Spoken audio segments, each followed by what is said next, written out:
What role does misinformation or disinformation play in shaping American or European or, I guess, general public perception of Ukraine's leadership and the conflict? Misinformation plays an enormous role in perceptions of the conflict on both sides. And what's so troubling to me is to see Kremlin propaganda just be parroted back at the American public and accepted.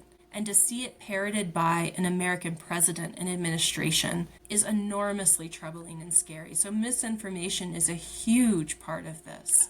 Can you just give And us one or two examples of that propaganda that you're hearing coming out of the American president's mouth or Republican politicians, just for our listeners? the most blatant is that Russia isn't the primary aggressor in the war, that Russia didn't start the war.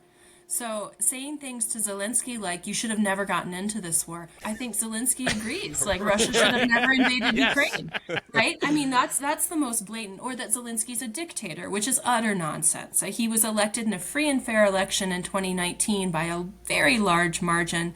His approval ratings, as many people have now pointed out, are not 4%; they're over 50%, 57%. Better than Trump's. Better than by a lot. Yeah. And so that's another. But the Zelensky's a dictator was how Putin has justified invading the full scale invasion in 2022. Is that well they're being led by neo Nazis, also fictitious. Right. The kernel of truth, again, because you talked about this earlier in your question, the kernel of truth that like there is a far right in Ukraine, but it's much weaker than countries like Germany, frankly, Go which figure. is also what's scary, and in other European countries.